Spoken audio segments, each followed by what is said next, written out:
Good morning, everybody. Hope everybody's well. Welcome to our Tuesday webinar, Problem Solving, Support, and Resources. And today, we're fortunate to have Kathleen Amaral with us. Kathleen is a member of the ARC of Massachusetts team, as well as the coordinator for Mass Families Organizing for Change Leadership Series in the Southeast. So Kathleen's going to be sharing her perspective in terms of being a mom, a working mom, and having 3 children at home to juggle. And I shouldn't say children, I should probably say young adults. So anyways, I want to welcome you all today. And what we'll do is just have Kathleen go through her slides, and then we can have some questions answered. So, all right, thank you. So Kathleen, I made you a co-host, so Okay. you should be able to, let's make sure you can advance the slides, okay? Let me see. It's not for me. Okay, all right, let me try to, okay, let's try to, no, I was just able to do that, oh, here we go. So you might just have to tell me next. That's fine, I'll do that, that'll work. Yeah, that Okay. works fine. So thank you, Kerry. Can you hear me okay? Is it clear? Making sure with this new. Yeah, I didn't do a sound check. So can everybody chat into us if you're okay, and let us know. Are you a family member? Clear. A professional? Clear. Yep. All right. Okay. Okay. So I did some fancy animation and with this. So if you could just click once. So yeah, as Kerry said, I'm a working mom of 3. Very fortunate right now that I do have the help of my husband. So, you know, it's a balancing act for sure, but I am fortunate to have that right now in trying to, you know, get through the days. So this is, I'm a parent of 3. I have 2 daughters and 1 son. And this beautiful girl here, she is May. She's my 10-year-old. She is, she's a joy. And then she's in the 4th grade. And then if you click, I have, I'm one of those parents of a senior year, looking forward to moving on to the next stage that life has in store for her, is now, you know, put on hold, and that's Emma. So May and Emma. And if you click again, this is Liam. So this is Liam. He's 16, and Liam is what I always say. He brings me to this work. So Liam is my son, who happens to have disabilities and some complex needs. So he's quite handsome and he's a love. And so, you know, I used to joke that life, you know, we're a busy family. Each child has a lot of interests. We try to have on a normal day pre-COVID-19 pandemic. We try to work together, my husband and I, as a team to get enough support for Liam. It's quite difficult. When I share my story, I often say that, you know, even under normal circumstances, that being a working person, a worker bee, I love to work and I love to help my community. And my husband, he's a worker bee as well.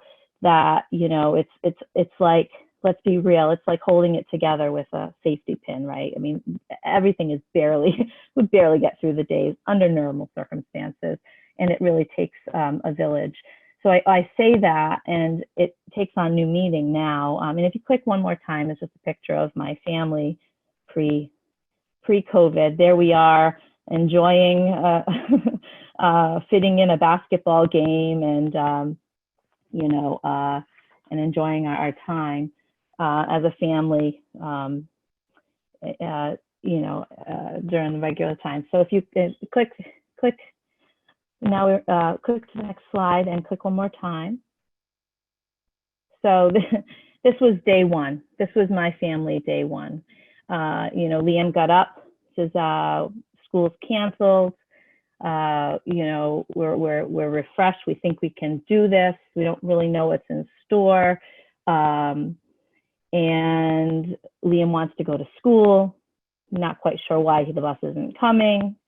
There's Emma just thinking, you know what, I am so glad I don't have school. I can go back to bed. I'm going to drink my coffee and go on Snapchat, and this is going to be a vacation. And then there's May. She's my empath. She is the balancer of our family. So she kind of, innately identifies who needs help in the family, and she's right there. And it's a heavy weight for her. I can see that she's going to do good things in this world, but I also worry that she takes on too much and she tries too hard to make everyone happy. And so that was it. It was sort of like, oh, what's going to happen? This is going to feel like a little bit of a vacation, perhaps. Didn't really know what was in store. And by the end of that first week, if you click again, that is, I don't know, that has been my favorite Bitmoji in texting my colleagues and my friends. How are you feeling? And this is my reality, right? I think that many of us have felt the same way. How are we going to get through this? This is no longer a vacation. My senior wants to sleep all day. I asked my kids, and what's going to get you through? This is my May. She really enjoys the fact that school is offering Zoom sessions once every 3 days, and that she's got a little bit of normalcy there. And I did ask Emma, and she said sleep. She enjoys her sleep. So it is a struggle. And so then if we move forward one more time, I wanted to mention in how we get through this, I want to be real. It saddens me to share this little picture, but I all too often share the happy moments. And it's important that I share the reality. This is tough. This is tough. We're all hands on deck. And I just wanted to share some of our challenges that I know that others can relate to as well. And first and foremost, are we going to stay healthy? I have the fortune of working from home, and I try to stay home as much as possible. But my husband he works in the for a beverage company and is considered an essential, worker. And so he's out in the community, and is he keeping himself safe? Is he doing all the precautions when he comes home, not to jeopardize our family's health and wellness moving forward? The other challenges is this routine. What's up, what's down? This is Liam not understanding each and every day. One of my friends and colleagues made reference to it feeling like Groundhog Day. Every day is school. And it's heartbreaking. It's really heartbreaking to see my son, who is so reliant on a consistent and pretty systematically routine schedule. He thrives off it. It's been challenging. It's been challenging to work together as a family to make this a new norm that works best for our family. There's lots of questions about work, about school, regression, right? Special education for Liam. And we've been fortunate that his school has provided us with lots of his work and some things that he has been working on in his goals. And they did that early on. He's in and out of district placement. But then that's also the challenge. Well, what do I do with this? I'm not a special educator. I've always looked to those professionals, and that's their expertise, and they knew best how to work with my son to bring out the best in him and to help him make progress. And how can I do that at home when I'm setting up a Chromebook for my 10-year-old and trying to to do a dance around making my 18-year-old feel that we will get through this. And lots of questions, you know, will work continue? How will we be able to afford? And I do consider myself fortunate that that isn't a worry of ours yet. Luckily, very luckily, I mean, that could change at any point in time. How are my children processing this?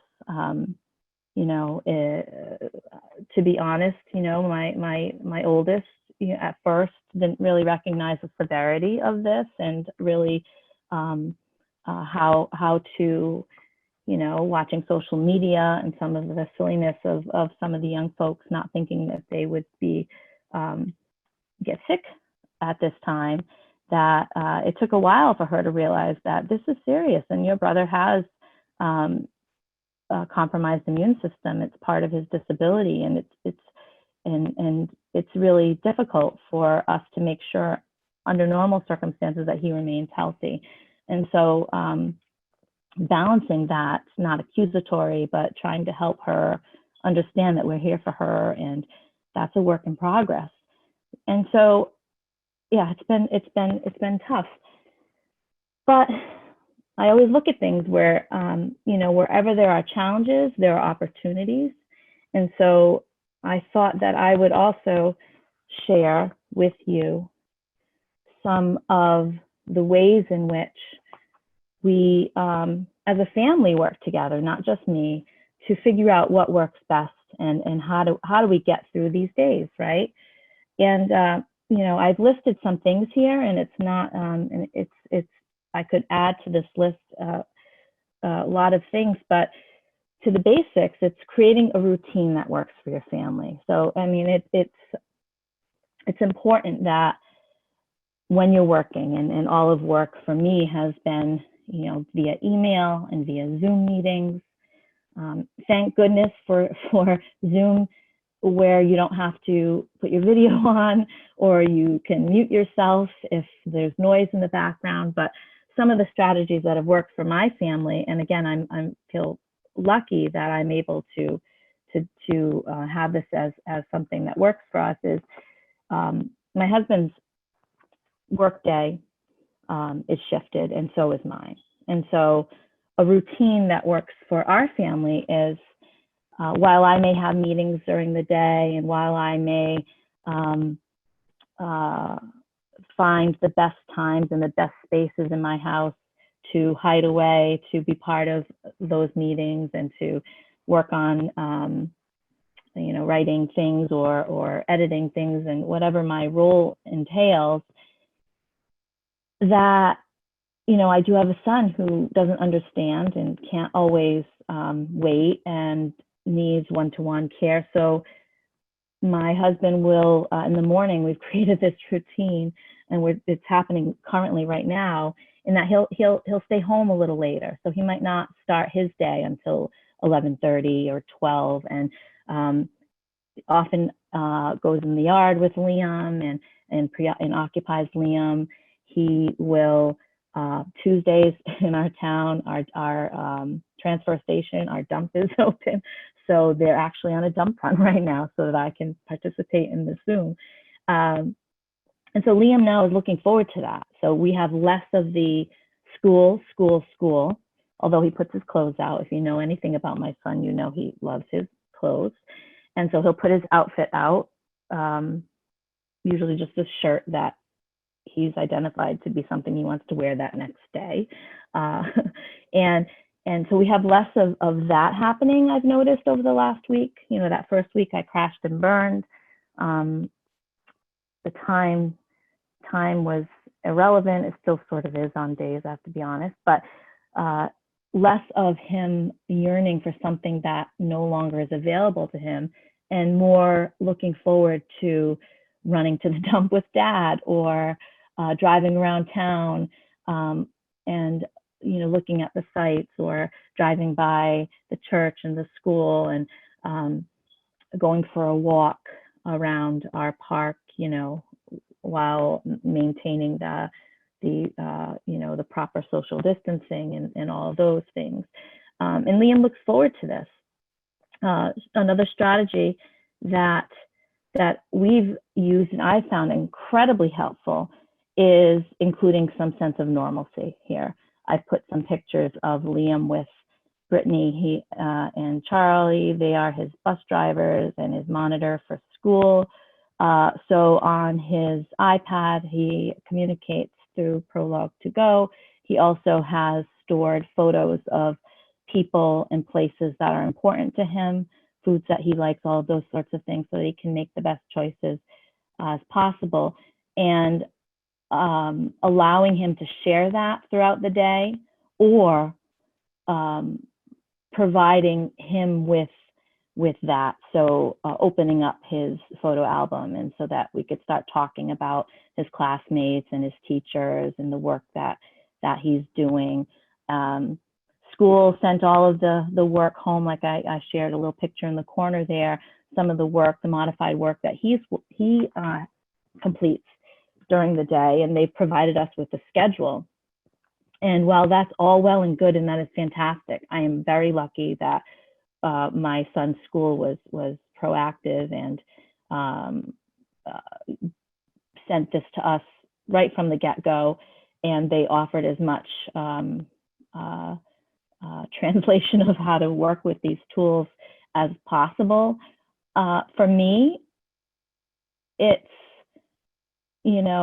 being flexible here. The next thing, cutting myself some slack, cutting everyone in our household some slack, showing him the work, making it available to him, but not being so routine around completion for me. I see a lot of my friends online and people that I look up to sharing the how-to. And for me, honestly, it took a little bit for me to realize the benefit for my family and for Liam is I'm not stuck on that. I'm not stuck on making sure I get everything in every moment, because that's not what works for him. He sees home as a safe place, and as do my other two. And so I haven't been on my children around the work. My 10-year-old is a little more independent. Emma's a senior. Again, there's some struggle and with that, but she's doing her best. May's doing her best. And for Liam, we try our best. We show him the tools he clearly recognizes. He clearly wants to engage more with some tasks than others, and that's fine.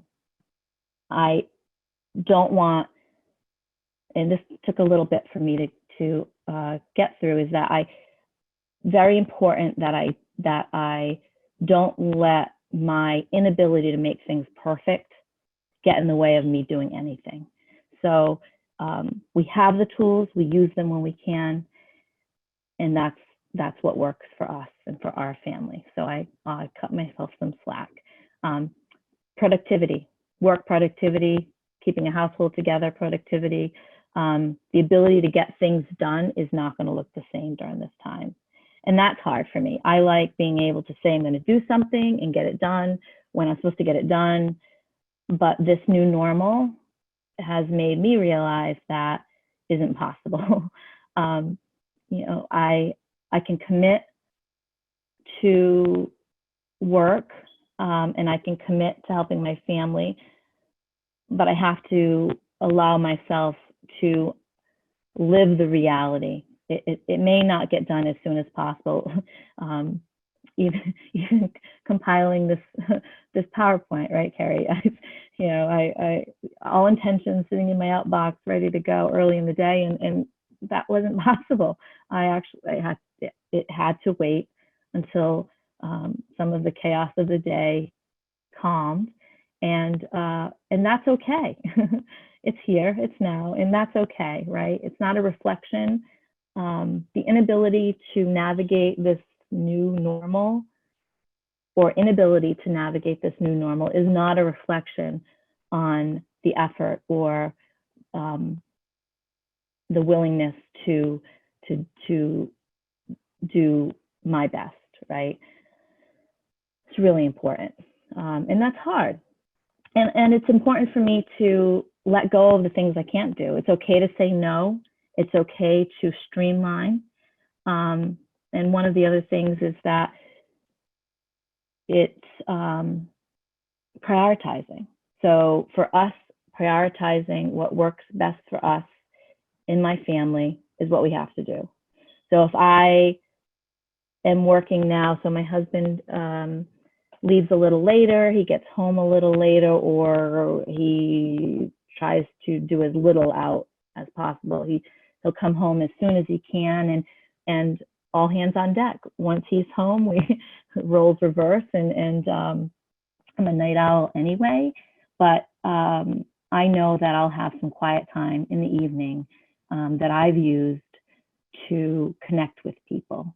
And so there are different platforms that we've spoken about that, and I've also engaged with some of my friends and my colleagues. And evening time, those are relaxing Zooms, those are information sharing, venting sessions. The access to technology to connect with people is so important. It has been a lifeline for me. And I've written here, so joining online community groups. We share on our resource page a lot of those types of groups, but that has been a lifeline for me. My husband, he's not really seeking that so much. He has his routine, and my girls, they've connected with their friends, and of course my oldest does that naturally. She's grown up with social media, and so she's been connecting with friends in that way, and it's been better. And you know, the last strategy I would say is celebrating the successes. I'm focusing on Liam with this, as far as being in our family sort of the one that's needed the most obvious help in navigating this time and figuring out this new normal. And when I see that he is sharing with us in his way, trying to point and gesture around the people that he recognizes in his photos, or the work that he clearly recognizes and wants to show us that he knows, that those are successes.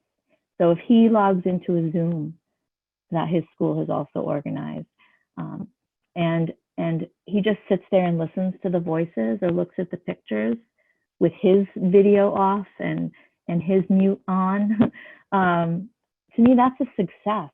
That's sort of a carrying over of a normal routine, normalcy around the people that he would engage with every day at school. That's a success. So is he making any progress? Is he regressing? Those are things that we'll address later on. Not worrying about that. So letting go of some of those higher expectations that we have for ourselves and for our loved ones.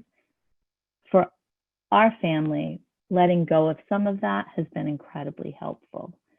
Let's see. And I think that here are some resources. And thank you, Kerry. Connecting with resources and getting out of it what is most meaningful for your family. It might not be to the degree that you see your colleagues or connections in this community doing, but don't let that inhibit you from just learning as much and doing as much as you can. Be good to yourself. So thank you. Okay, well, thank you, Kathleen, for sharing. I just really admire all the families and what people are doing on a daily basis just to survive. But I appreciate you sharing both the challenges, but both some of the strategies. I think one thing that I learned from you that you said very, very early on is that you take things one day at a time, which I think for all of our mental health, that's a great strategy to have, and a great philosophy. So I'm wondering at this point if anybody has any questions for Kathleen. or myself. There was a question earlier in the chat box about a mom who, inquiring about the Family Medical Leave Act, and looking for resources because she is in a dilemma where her her son needs care and supervision, and she may have to go back to work, which she can't. So how is her income going to be affected? And so afterwards, I'm going to be sharing with her a little bit more. Ellen Taverna and Bethany Lilly from the ARC of the United States talked about some of those federal packages that are being allocated out of the federal government, and we need to keep abreast on that. And so I'll be sharing more information. Anyways, I just wanted to let you know that all of our webinars are recorded, and they are also on our COVID-19 website. So you can go on them and, look at the previous presentations.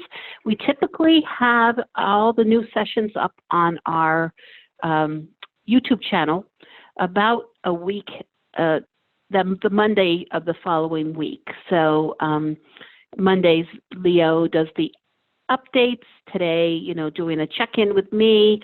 Thursdays, Maura does this update on what's going on in the state. And on Fridays at 12 noon, Ellen talks about the federal updates. All really important. So I see that we have a question. Oh, just Linda said, great job with preservation, with lots of patience. Oh, okay. Also, Linda shared a website, which is buoyhealth.com, BUOYHEALTH. And Buoy Health is I don't know if you've seen this, is a app that you can plug in your symptoms and be able to monitor your health and, in terms of COVID-19 and other things. So for some people, it's a reassurance to be able to look at their symptoms and say, okay, I don't have to do that yet. We're okay. And so this is an app that a lot of people have been really utilizing during this time. So Adam raised his hand. Adam, if you'd like to unmute yourself and ask your question, that'd be great. Oh, great. Yeah, thank you. Good morning. So I just had a case, and I don't necessarily know if there is a solution or not, but I'm a school psychologist in Boston Public Schools. And I have a kindergartner that's at home, and he's got some, significant cognitive impairment, as well as the mother does as well.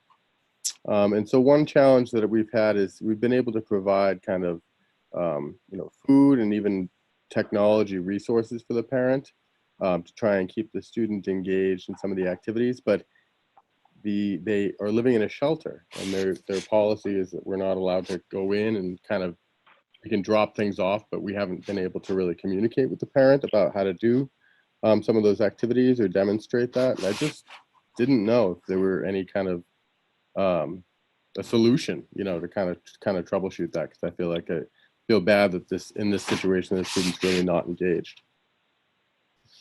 Yeah, that's a great question. Thanks for answering that. In terms of having some, connection with, I'm hoping this family has some connection with the Department of Developmental Services, both for the child and the mom. There's actually several agencies that provide support to families who have intellectual disabilities as well, the caregivers. So there's a listing of family support centers throughout the state on our COVID-19 resource pages. Do you know if they're associated with any family support center? Yeah, and that's they are. Yeah, so they've discontinued during the health crisis any kind of home visits. I just got an email back from the DDS caseworker about 10 minutes ago, and it was and she's going to reach out to the same people I have, but it sounds as if everyone's kind of hitting the same wall, because it's sort of an unprecedented thing. So, but Yeah, yeah. So I'm wondering though if DDS would be able to help out with technology. So does the mom have a Chromebook or a, something that she could check in with Zoom? Yeah, we did provide that. Okay. I think that's been the challenge. It sounds as if really in order for the parent to become familiar with, even how to kind of go through the step by step, it's really taken somebody to physically be there. Okay. Yeah. Phone conversations have been unsuccessful, so it's just a really specific situation that I haven't really been able to find a solution to. Yeah, yeah. Kathleen, do you have any other comments or thoughts? It's a tough situation, especially being in the shelter and. I'm going to share in the chat you probably are familiar, and I just know that there's some caregiving tools. The Department of Elementary and Secondary Education put out last week the Family Resource Toolkit. I'm putting it in the chat, and that will link you to some additional resources, and specifically, I don't know if it'll be helpful because, again, like you said, it is a very unfortunate and complicated, when you can't get to a family and provide that, the second level would be through technology. But again, the difficulty of that, and I wonder if just keeping at it, I think, a total different circumstance, but, I mentioned for my son, he's unable to attend and it's very difficult, but for him, that incidental learning or that incidental kind of access through just hearing people, voices that are familiar, he's getting a little bit out of it. And I wonder if just keeping at it, trying with the technology, and breaking it down and simplifying it at this time, worrying about getting people back together, but maybe just having a familiar voice is helpful. I see some other people are chatting in. I don't know if there's some additional help. Yeah. So Leah said, could shelter staff get them set up with technology, maybe an office computer in the shelter as a first step? And then Linda had a recommendation about that DDS workers are essential workers. Can the service coordinator collaborate with a skills trainer that could go out to the family? I think it's difficult because they are in a shelter, and so the shelter is having different rules right now versus a family. I do know that there are some agencies that are providing in-home support, but it sounds like you're faced with the shelter rules of nobody else can go in, so that's tough. But I agree with Kathleen in terms of just to check in with the mom, just to get her used to feeling like she's not alone, and that hopefully that reassurance to try to get the situation as best. Okay. Well, yeah. So Adam said that they do have a Chromebook, which is great. Okay. Thank you. All right. Okay. Thanks. Anybody else have any questions? Linda also recommended a couple other apps. She loves the Calm app, and is an iPhone for FaceTime with family, just really helpful. But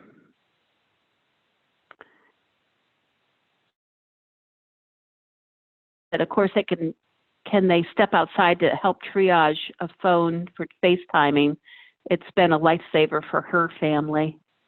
I know. I think we're all really looking at the value of technology.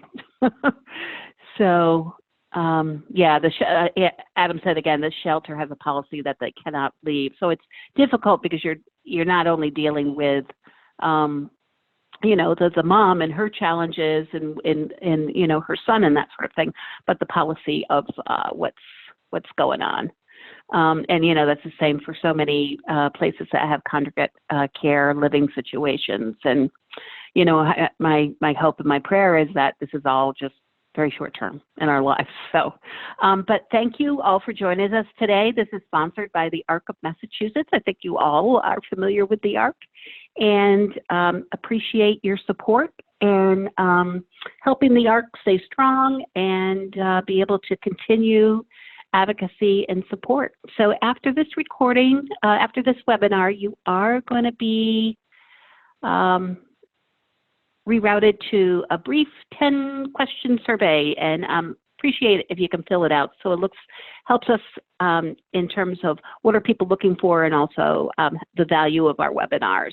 And so just another couple of comments about this family. There may be someone went techie within the shelter, and Adam responded, yes, he's safe, so that's a blessing. And Lucy chatted in that if mom doesn't have a cell phone, free phones are available for low-income people. So it sounds like the technology is there. It's just helping this mom with access. So good luck, and thank you, Adam, for reaching out and caring so much about this family. So I hope everybody has a great day and you stay healthy, and hopefully we'll see you this Thursday. Okay, take care.